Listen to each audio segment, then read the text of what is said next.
It is my incredible honor to introduce our next speaker. Gloria Allred has been a fierce supporter and defender of reproductive health and rights for more than 43 years. And today, she will share with you why, on a personal level, we stand in this moment where we must do all that we can to stop the abortion bans. Please give it up for Gloria Allred.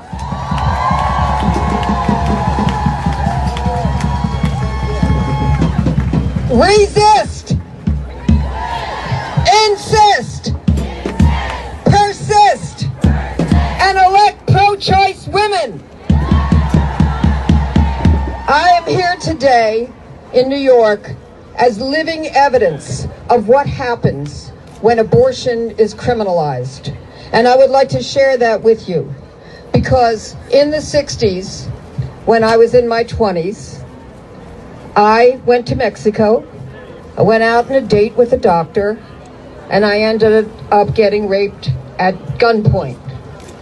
When I returned to the United States, I found that I was pregnant, and I also, although I was not a lawyer, I heard from other people that it was a crime for doctors to perform an abortion in many states. As a result, I had to get a back alley abortion in a bathtub, and the person who performed it, who was not a licensed healthcare provider but just did it for the money, left me hemorrhaging in the bathtub and told me that's my problem now.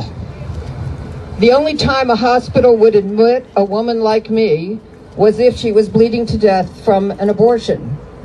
So I was taken to the hospital, and I was in a ward where there are other women as well suffering from illegal abortions. At that point, I had 106-degree fever. I was packed in ice. And the nurse said to me, "This should teach you a lesson." Well, the lesson I did learn is that abortion should be safe, legal, affordable, and available.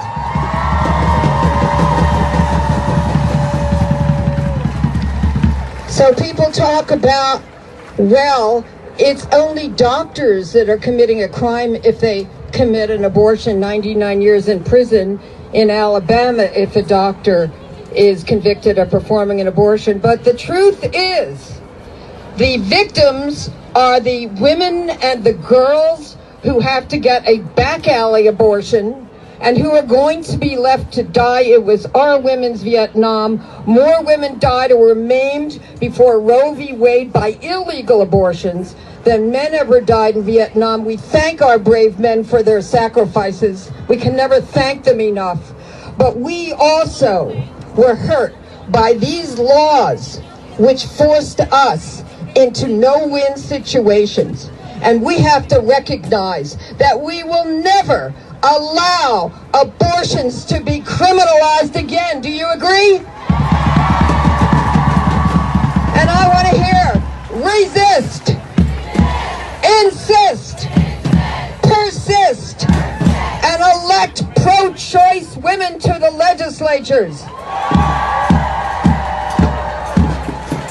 Roe v. Wade is there to protect women.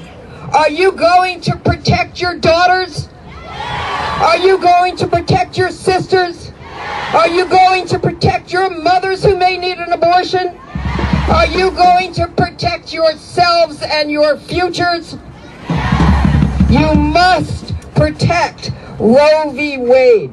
You must get out in the streets, outside the courthouses, outside the legislatures. Most of these governors who are signing bills into law will never have to have an abortion. They are sacrificing your life.